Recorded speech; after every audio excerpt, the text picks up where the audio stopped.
It's the Weekly Wrap with your host, broadcasting legend Bruce Wolf, and his trusty sidekick, comedian Tim Slagle. And now, without further ado, Bruce Wolf. Bruce Wolf, Tim Slagle on the Weekly Wrap. And now it's time for my favorite part of the show, wherein I guess what's in Tim's background. And I got to say, can I just read you something here, guys? I think you're going to enjoy this and see the big reveal is going to be great. When Mark Wayne Mullen was 20, his dad's health took a turn. He dropped out of college to run the family business. He built it from 6 people into a multi-million-dollar HVAC company with 150 plus employees. Yeah, ladies and gentlemen, may I introduce to you the background for all the future broadcasts or podcasts of the Tim and Chris HVAC show, heating and air conditioning show, which is going to be coming up on most of these stations. Am I right about that? Mark Wayne Mullen, who's now the head of DHS, right? Tim, we got to get Mark Wayne on now. Yeah. Yeah. Can Am solve I right? that problem about Wayne whether what in the background? Oh no, I'm outside okay. Sorry. the WJOB studio right now. Oh, really? And Really? I am right here in Hammond, and I'm pretty sure that is the TSA line for O'Hare. Yeah, or maybe I thought it might be Piatone. I'm not really sure. Yeah. Well, so half the people say that they're waiting for O'Hare. The other half say they're waiting for Midway. So half of them are going to be surprised when they get to the end. You know, I've stood in long lines like Joe Stone Crab in Miami because of the key lime pie for 3 hours many years ago. And, wow. You know, I got to tell you something. It wasn't worth it.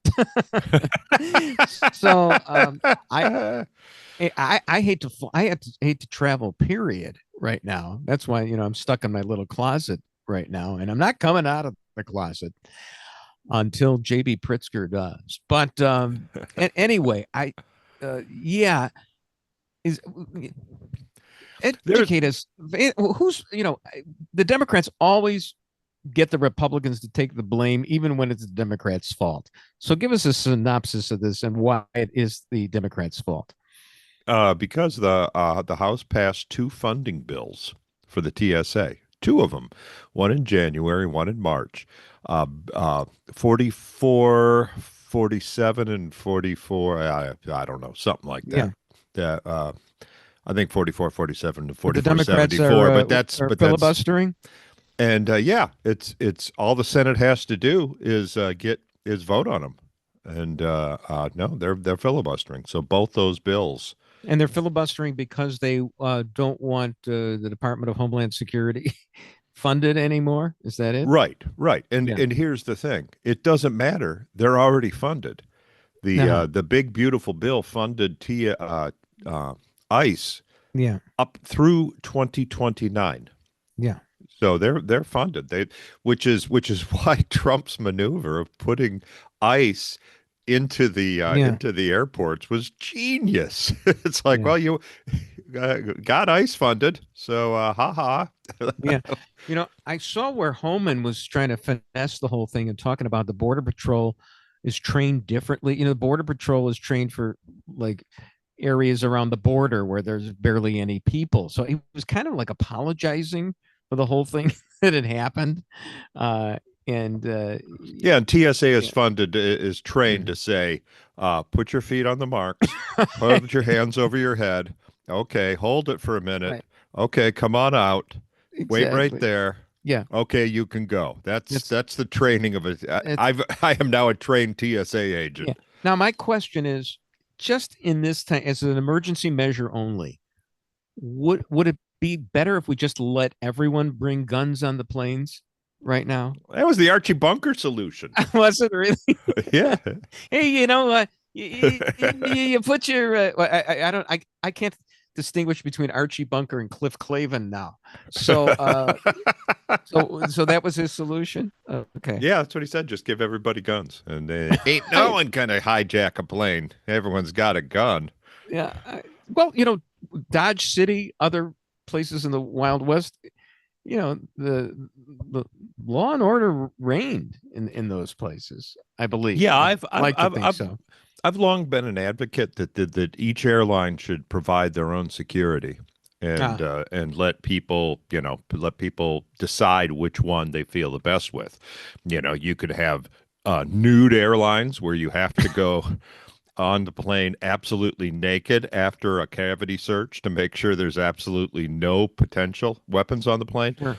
Or there could be dangerous air where if you don't have a handgun, one's provided at the gate. And No. make sure your handgun's loaded with ammunition that will not pierce the fuselage.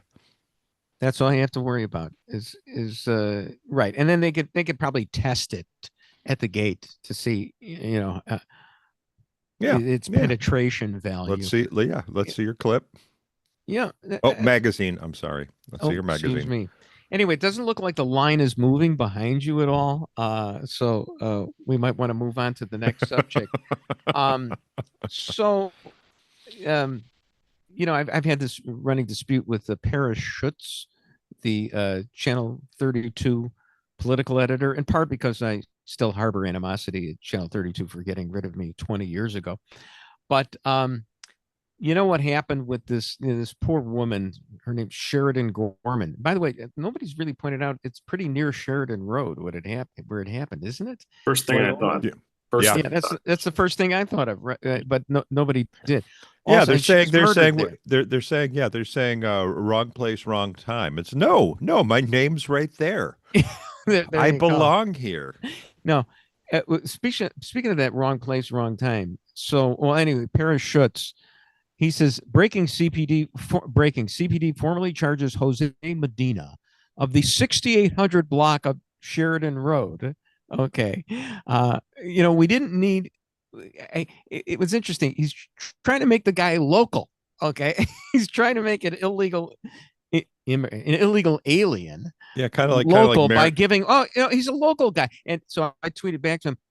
Thank goodness he wasn't some foreigner from Uptown or Lawndale. He's one of our guys on the north side. So, yeah, thank you, Paris, for that one. But the worst one was the headline, which actually was a quote. It wasn't really the headline. They were just quoting "wrong place, wrong time," which I think it was an alder being said, which of course was totally inappropriate. Wrong place, wrong time. And then, as Ray Long says, Governor Pritzker, we have the Ray Long tweet. Governor J.B. Pritzker acknowledges real failures in immigration system after Loyola students killing. No, I think the governor was in the wrong place at the wrong time because he did it several days later, and where he did it. It was left-handed. Of course, the governor blames guess who for her death? The Trump administration. Absolutely. I'm trying to figure out how that works. Probably because they were busy going after everybody and not trying to get and this guy was out. Well, all the illegal aliens are on edge right now because they don't know how much longer they're going to get to stay here. So of course it's Trump's fault. Oh yeah. Oh well, I get it. Yeah, right. But that's basically what the alderman said, was that the woman, the victim, startled the murderer. And it's just ridiculous. You have the Tribune calling him Rogers Park Man, remember? Well, right. Yeah. He was Rogers Park Man. And he was no. I don't. He was. It's my understanding he's dressed like a ninja with a loaded handgun, which has to be illegal, right? Because A, it's Chicago, B, he's an immigrant. What was he doing there? Besides coughing, because as you know, he does have tuberculosis. So by the way, right. By the way, he was at what's called the Toby Prinz Beach. All right. I knew Toby Prinz. Wow. Right. Toby Prinz was a leftist activist in the 1970s, and I worked for the Lerner newspapers, which had the Rogers Park Edgewater News among its great 50 publications. And I used to rag her all the time with the op-eds, and I was in the editor, so I was just an editor's thing. And she was pretty friendly. I met her and she was nice and all that. But here's your legacy, Toby. Here's the legacy of leftism. Somebody who's going to be born like 35 years later, 20 years after that, she's going to be murdered by one of your denizens of the beach. No, was the park named after her while she was still around, or I don't know when it was named done? after, because I wasn't still around. But the beach was named after her because she was. I know that she was an activist. Toby Prinz, yeah, I remember her very, very well. That's how far back I go. Talk about bad taste. How about the mayor unveiling the Abolish ICE snowplow? They've had that naming contest for the snowplow, and so they unveiled it the other day, the Abolish ICE one. And I'm just wondering, why don't you just use it to dig graves while you're at it when it's not the winter? I mean, seriously. Oh man, isn't that a great example of how government works and how long things take? Yeah, right. That was done, and now the truck is ready to go. Chicago truck is ready to go. But they got the name down. They named it months ago, but it takes that long to put what looks like a kid designed. Of course. Could be worse. We could be in California trying to get housing after the Palisades fire. True. No, a lot of people got upset about that name. I thought it was a good pun. I despite the fact that I don't agree with the sentiment. Comedy trumps politics all the time. Yeah, no question about it. So did you see? So everybody's moaning about getting a birth certificate available for voting, and Chuck Scarborough and Mika were. Well, we want Obama to vote, don't we? Right. So, and my problem is I wasn't actually born.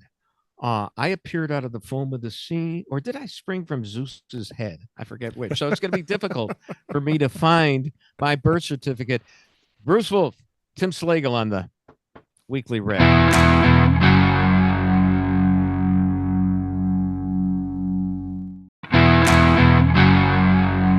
Bruce Wolf, Tim Slagle on the Weekly Wrap. So Darren Bailey is now the presumptive governor of Illinois, having won the primary.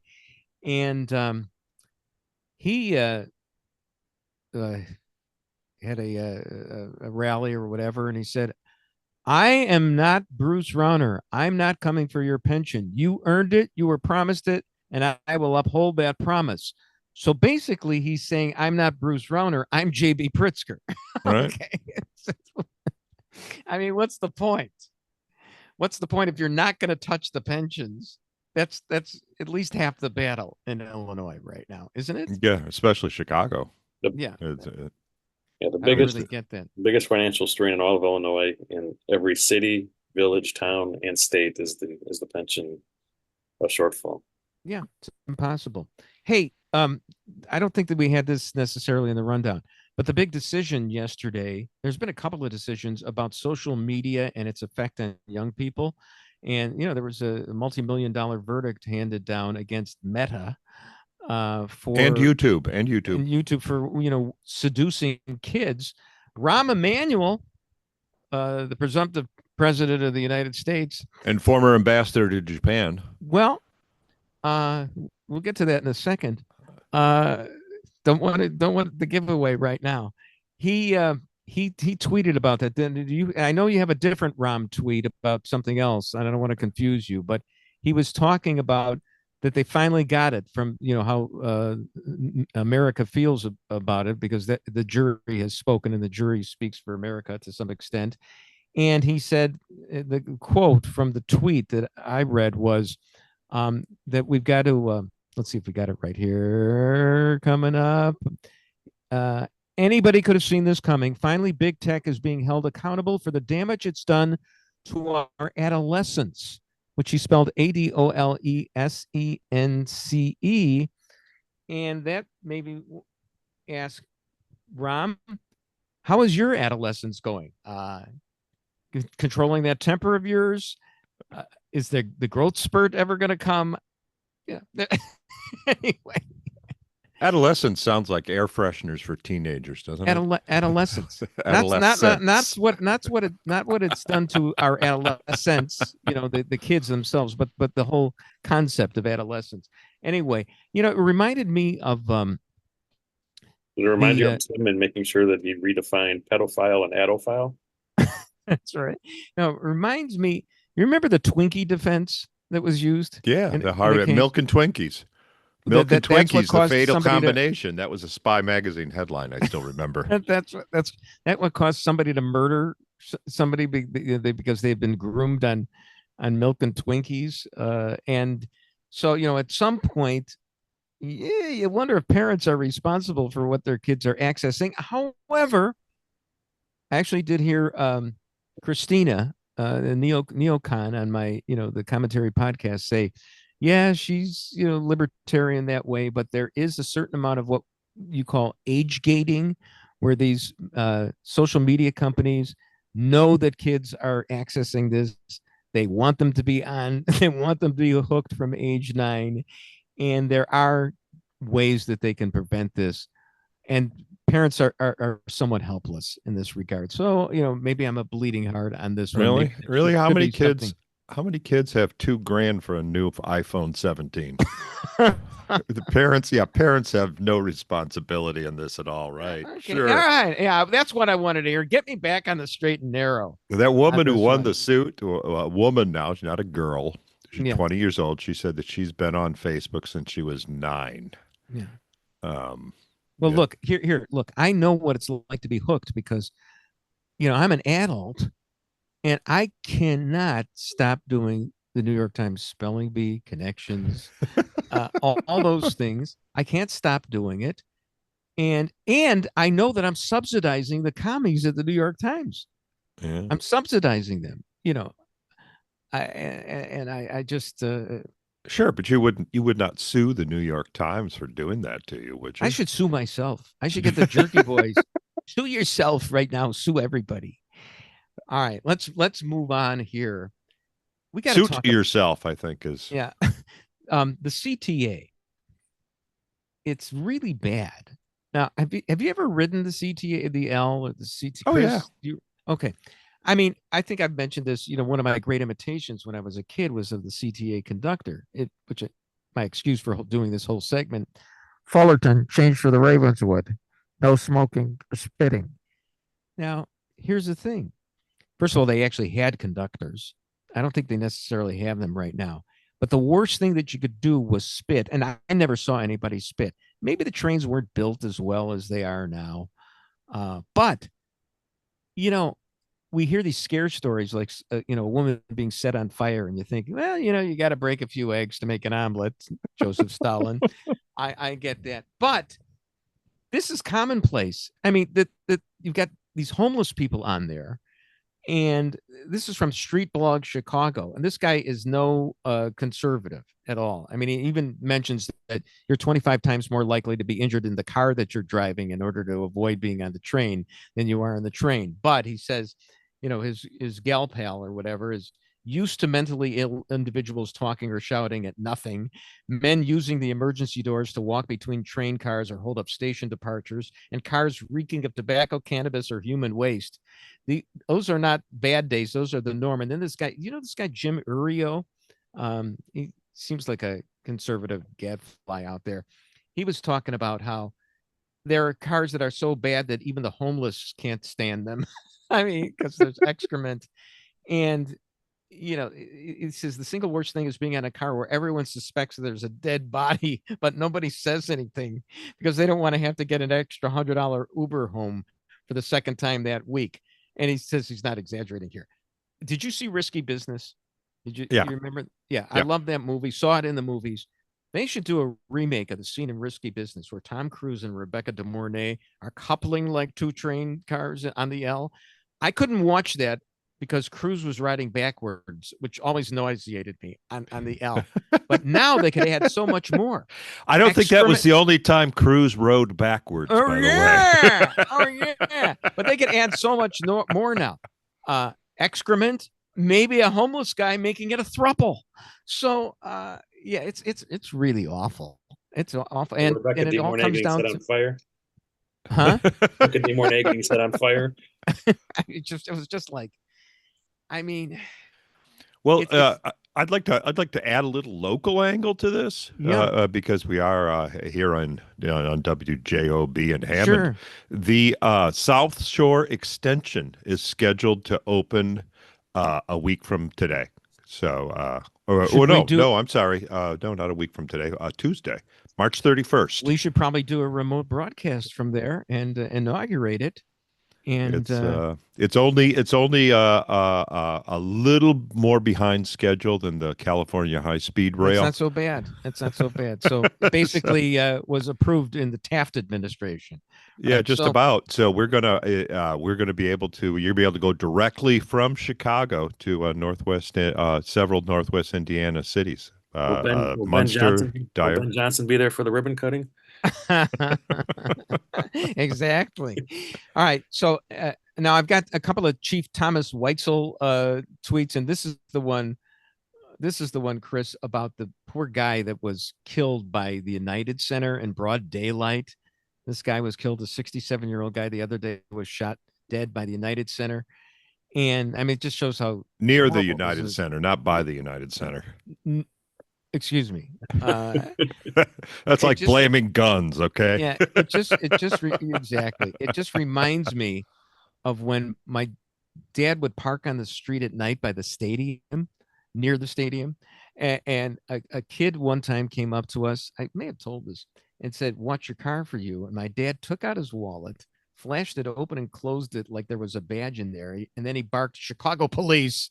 And the kid ran away. My dad owned a hardware store.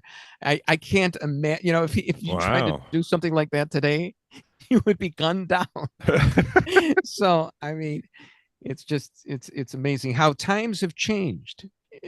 Well, that's when you didn't mess with the Chicago police. That was you rather deal with the gangs than the Chicago police. But I mean, he took his wallet and he flashed it open, and this was all to save a buck, which Sure. in the late 60s, with inflation, that's probably $3-4 right now. So yeah, we do that because you got street parking.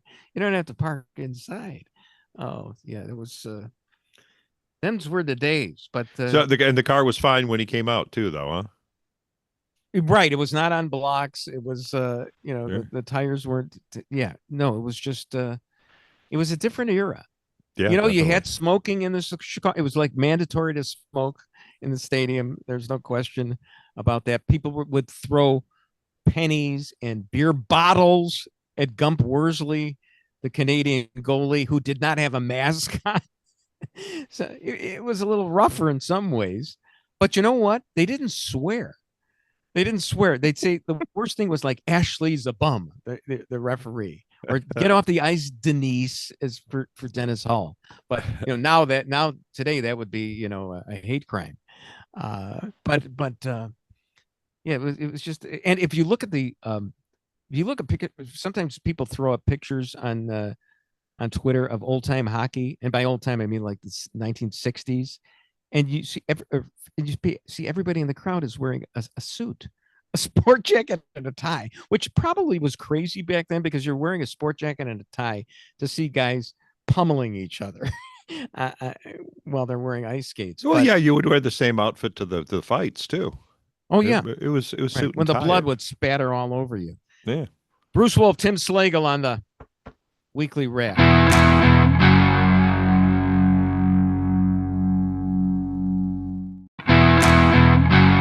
Bruce Wolf, Tim Slagle on the Weekly Wrap. So, Bob Mueller died. I'm a member of the bar, so I gotta tip my hat to him. Pretend you're sad. Well, so Trump, of course, immediately, faster than he came out against Rob Reiner, I think even, said that he was happy that he was dead. So so immediately there's the reaction, how classless Trump is. And, from the likes of Jonah Goldberg, a lot of people I respect. So I responded to this on Twitter by basically saying, yep, Trump's an a-hole. Oh, I think Jonah was trying to say that a lot of Trumpkins try to demonstrate their masculinity by, imitating Trump's bravado or whatever. And I said, I'm not a real man. Trump's an a-hole. now that I've acknowledged that, thank God for Donald Trump. Oh, Lord, I thank you for him. Now, Lord, please don't let him go wobbly on Iran. Bob Mueller. It's actually I think Trump was picking on the wrong guy, because I don't think, if you saw his testimony in front of Congress, he didn't even know he was there. He didn't even know what the Steele dossier was. He had to ask which page it was on. No, he was not there. He was being, it was little sleight of hand. Andrew Weissman was behind him doing all these dirty and illegal things, knowing that he'd get the results he wanted, and the blame would all go to Mueller. Why didn't they did they use AutoPen for him? Well, that's what I'm thinking. I'm thinking what they did with Bob Mueller. They said, hey, we could do that with a president. Right. So, yeah, it was. It's kind of set the stage for the Biden administration. Oh, and my buddy Andy McCarthy on Twitter, he was taking it from who's Ben Domenech or whatever. He was saying, he's the editor of the Federalist. Yeah, what he was saying, Andy McCarthy, who, carried water for the investigation for a long time. And McCarthy came back and said, I was against this from the very beginning, and I got the receipts for it. So anyway, that's an intramural dispute regarding that. But yeah, auf Wiedersehen, Bob Mueller. Speaking of old people. Oh, and they finally admitted, yes, that he was living in a memory care facility. His Snopes and all the other fact checkers were saying, well, there's no evidence that he's living in a medical care facility. Well, yeah, because of HIPAA. But, people that on the inside that knew he was. Oh, that's sad. I mean, that's just sad. Yeah. So speaking of oldsters, they're having a no kings thing, in Greenland, in Minnesota, same difference. Okay. They're pretty close. And Springstein's going to be there, and Joan Baez and Jane Fonda. I'm just hoping that Joni will sing The Night They Drove Old Dixie Down, which is sympathetic to Southerners in the Civil War. Yeah.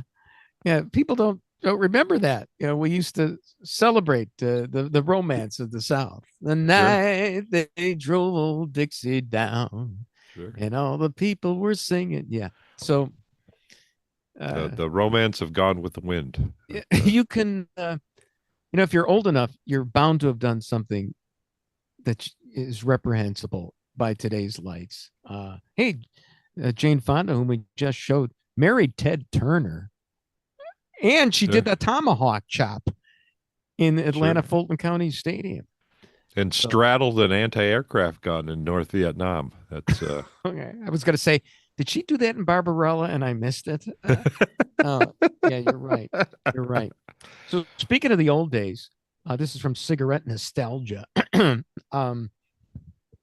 showed a house from the 1980s, and they were trying to pass this off as, the typical house. Take a look at it here. It's a 30-year-old in 1980 owned a house like this, working at the local factory, married 6 years with 3 kids. Weekends meant Little League games. Both sets of grandparents lived within 5 miles. The kids would attend the same high school he did and grow up with the children of his own friends. This is a dying concept, and it looks like a nice big house. And I'm sure, and by the 1980s, people had air conditioning too. So I usually, go back and say, oh, we didn't even have air conditioning. You don't want to live back like in those days. But I can't believe that, 1980 was that good. For one thing, I know that Jonathan Brandmeier was still 3 years away from being the beneficiary of my sports wisdom, so I could hardly say life was worth living for most people in 1980. But, however, maybe on November the 4th, 1980, things started to change, if you know what I mean. You know what happened on that date? Ronald Reagan was elected president. Oh, okay. 40th president of the United States. Yeah. That house looked suspiciously like the Brady house. Yeah. it looked like a cardboard cutout to me. But no, it looked like the Brady house. Yeah. They all did. Yeah, that's true. They all did. On the outside, on the inside. I mean, that was just make believe. They did that. They tried that. They bought the original Brady house, the one that they used, and somebody, and then what they did was they gutted the interior to make it actually look like the Brady house did on the inside, which was nearly impossible because it didn't really look fit like the that. It specs. didn't look like that. Yeah, that's not a second story there. Like you see the big staircase that the Brady's all lined down. That's not really it in that picture that we're showing. No, right they now. stuck. That's a fake. That's a fake window they stuck on there to make it look like it's a second story. Plus, I mean, as I recall, most houses, and I lived in bi-levels and ranches in the 1980s. Most of the people in the house did not look at each other through different windows, like they did on the Brady's at the beginning anyway. The six different windows, the split screen, like it was Red Zone. It was like the original Red Zone. All the different screens. The big joke is that it was the first Zoom call. Right. There you go. So CBS Radio News is biting the dust. Isn't that it? Happy days are here again. I don't know. I don't know. Just when they got good management there. Well, she got rid of it. Barry Weiss deep sixed it because apparently, even though somebody was saying there's like 3 million people who listen to every one of those top of the hour newscasts, for some reason they weren't bringing in any money. I mean, was CBS Radio News being run by Somalian refugees or something? Because I mean, if you got 3 million listeners supposedly across the country and you're not bringing in any revenue, which is why you're shutting it down, what's going on? But apparently it wasn't. And well, probably because the only people listening to it, those 3 million people, they didn't buy anything other than pharmaceuticals and sure, memory care drugs. Yeah. Yep. But I was wondering if Walter Cronkite's glasses got crushed as he rolled over in his grave over this. It's so sad. Scott Simon of NPR now had a tweet about all the greats of CBS Radio. And if we could take a look at that one, put that on our little. We can't because his account is private and I can't show it. Yeah. I couldn't see it either. Oh, well, he was. Why did he let me in there? Apparently, you're one of his friends. NPR guy. So I'm a commie too. Okay, apparently. Joseph McCarthy. All right, I have. Well, he figured you were in the media, so you had to be. I don't know how that worked. Anyway, he was talking about people like Charles Osgood, whom I think I just last week told the story that Charles Osgood wrote me a poem once when I was looking for career advice. But he also mentioned a guy like Daniel Shore. Daniel Shore is the reason we ultimately got Trump because he was so biased, and that it was finally we reacted and we said no more, and we got guys like Trump. Meantime, I'm missing something there. Well, I'm just saying there's a line. Oh, okay. That's the liberal bias. Daniel Shore was such a liberal, such an obvious liberal. Such a liberal, yeah. Meanwhile, locally, we lost John Hultman. I don't know, he was on WBBM for many years. And, the media love to celebrate themselves. I mean, the guy, he was a familiar voice. I get it. But he just read the time and the tempo. He read the news headlines. There's not much you can do with that thing at the top of the hour on WBBM except say WBBM news time 31,415,926 times, which comes out, that's pi to 8 numbers, by the way, to the 8th digit. Don't forget the weather, and let's toss it to Don Mellema. But yeah, it's people get really nostalgic. I guess if it's the soundtrack of your life. I'm sure when I die, there will be people who will go, "Oh yeah, what did he did that character? What was it called again? Chuck Kopic, Chit Chop." Yeah. Lest we forget, Felicia Middlebrooks worked at WJOB before WBB. Oh, I did not realize that. Yes. Felicia Middlebrooks, whom Kelly Walker, the weather person at WLS, when I said that Felicia Middlebrooks was trying to shake down WBBM using Jesse Jackson, he should rest in peace. A story I got from Rob Feeder. I remember that. Yeah, I remember that era. And my sources tell me that she didn't really get all that much. That Jackson kind of said, "Hey, this isn't Selma, 1965. Okay, you're getting a lot of money." Yeah, well, I'm sure Jesse got to dip his beak too. So I hope so. I think he deserved it, having to deal with her. But she had a beautiful voice, and she's missed too. And anyway, the Scott MacFarlane left CBS as well, and he joined something called the Midas. Midas, which is a leftist outfit. And so, and I mentioned that he wrote the other day about he moved somewhere a little more centrist. Yeah. So he had written the other day about how radio journalists are so important in light of CBS News Radio's demise. And to that, I had tweeted, "Finally, someone who appreciates me." And he liked my tweet, Scott MacFarlane.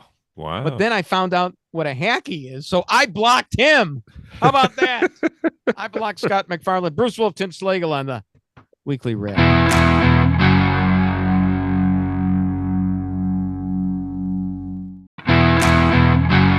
Bruce Wolf, Tim Slagle on the Weekly Wrap. So there was a disturbance in the evening recently in Chicago around Michigan Avenue. About 400 kids came out, and they're, I guess, tasing each other. Yeah, some good, clean fun.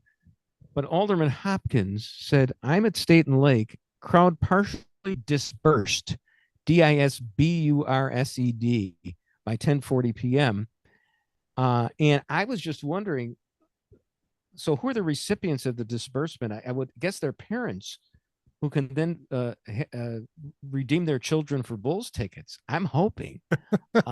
So thank you, Alderman Hopkins. So what was this? Was this like just spring, good, clean, more spring fun break? Poor man's spring break, probably. Downtown Chicago. You can't blame the kids. So did you see where Pritzker, actually in some interview he did, he confessed, and he's lost a lot of weight. He said, I've had weight problems my whole life. I admit that.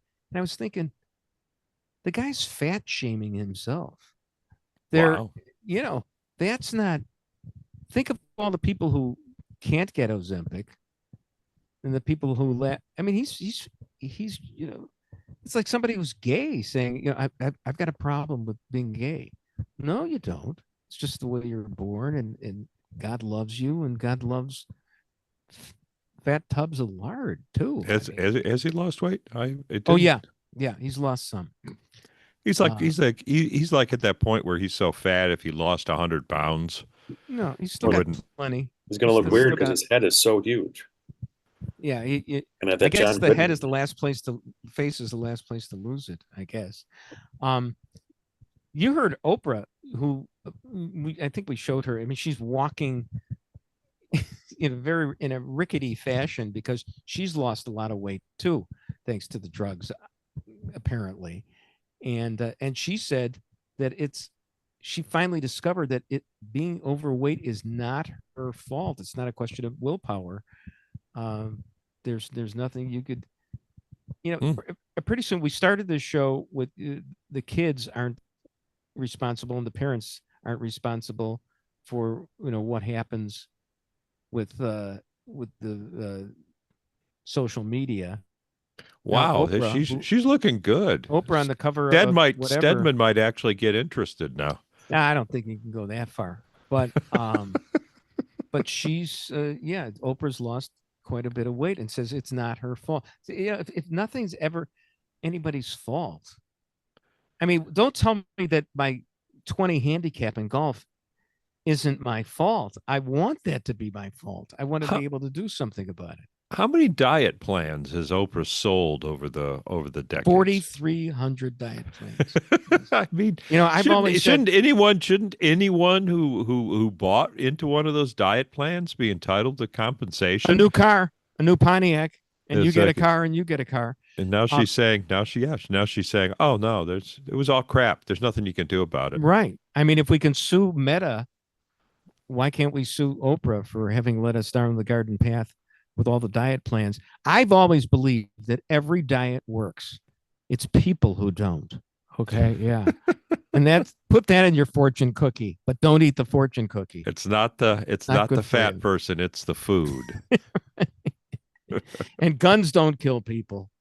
So all right. Neither do stadiums. So I've got Tim, I think Chris is the one who's watching the Madison. Yeah, I'm not watching the Madison. Are you going to watch the Madison? Eventually, I think I might. See, because I'd like to spoil it for you right now. You tell me. I want to talk about it. I mean, we don't have to give the whole thing away, but can you at least tell Tim that it's nothing like a Taylor Sheridan usual show. It's aside from the casting, it's a completely it's very isn't it more feminine than Well, here's the thing. I went to watch a Taylor Sheridan show and a Hallmark movie broke out. Wow. So it starts out you got the typical beautiful shot of nature and the greenery, and you love that. And then all of a sudden it's these New York bitches complaining about oh, don't give money to poor people. Don't give good vegetables. They don't want to eat it anyway, which is true. They don't. That's a conservative thing because we're always opening up these stores for poor people. They don't want to eat healthy stuff. And look, there's a good Taylor Sheridan moment at the beginning, a thing that probably will happen in the trailer. It's this hot blonde, and you're gonna love her, Tim. And I'm not. You're gonna love her because and you get to see her full ass. You get not only see the full, it is full, but it's got a bunch of hornet stings on it. And somehow they make that look sexy. Okay. Wow. All right. Hornet stings when they go back to so nature. it's New York women arguing. It doesn't sound like a Hallmark. It starts out, it sounds okay, like so it sounds like Sex in the City. Well, it's a little bit of that, but this one woman's walking down the street and she's got her high-end bags that she's carrying down Fifth Avenue, and all of us she gets mugged. And not only does she get her stuff taken her again. Agree 100%. So if it was a Hallmark movie, then she would have to lose her job and be forced to move back with her family in Montana before it starts snowing. Right. Kind of. All right. I'm gonna give. All right. So here's what happened. So her husband's Kurt Russell. By the way, did you hear this? Chris? All of Kurt Russell's parts were filmed like afterwards. He's not really in any of the scenes. Really? With Michelle Pfeiffer. It reminds me of My Three Sons, with Fred McMurray doing all his scenes like in 3 days. And you never see them in a shot together. Okay. So it was all filmed separately. Yeah, you do in the first episode. Then is there a sex scene? Because I bet you'd show up for that. Maybe there was something like one moment. Yeah, I can make it in that day. Yeah. Sure. but anyway, don't tell Goldie. All right. The whole point is that they wind up. He loved this place in Montana, of course, near Bozeman. Everything goes back to Montana. Madison County. Place there, Madison County. He loved it. Wasn't there a Bridges of Madison County once? Wasn't that somewhere that's in else? Iowa. Yeah. Iowa. It's all that Hallmark crap and everything.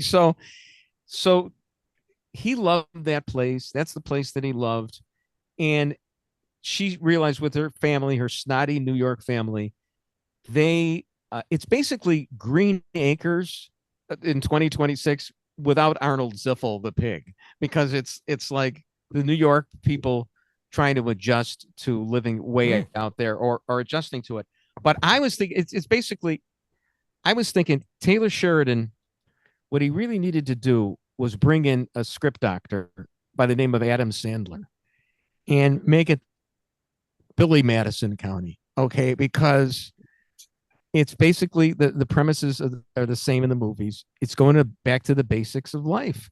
And whereas in Billy Madison, the teacher had a nice rack. In this one, the daughter has a beautiful butt. So it's just, if you get, Mom, I got to tell you something. My wife, who loves the Taylor Sheridan stuff, Chris, she liked the love interest, that sheriff in here, but could not stand the series at all. Couldn't stand it. So it was in me, the feminine one in the marriage. Apparently, I'm like welling up over the heart-rending moments. It was okay. Series. Did you get the one Taylor Sheridan? And it's in a kind of a reoccurring thing through the whole show. That's very Taylor Sheridan is the neighbors bring over the Indian bread and the kids are Indian outraged. tacos. Yeah. And, they're outraged by using. I mean, it's unfathomable. And by have you finished the show? You can't say Indians. The Indians say Indians, but you can't say Indians. But have you finished New York? Have you finished it? Because at the end they're having they're all having the get together and they're eating, and the Indian comes up and tells the kids these Indian tacos are great, and the kid doesn't know how to react. And the kids correct him. No, the kid is the dumbest look on their face after the Indian says Indian. Look, it's beyond your willing suspension of disbelief. At one point, Michelle Pfeiffer talks about that she was married to Kurt Russell 39 years without an argument. 39 years. I can't go 39 seconds. I mean, are you kidding me? 39 years without an argument. But yeah, I don't know. That is kind of hallmarky. It was. Oh, and you know who plays her therapist? Did you recognize who plays the therapist? It's Will Arnett. Yeah, Job. So I can't. You may as well have Letterman playing the therapist. Okay, it's just like I can't take Will Arnett seriously.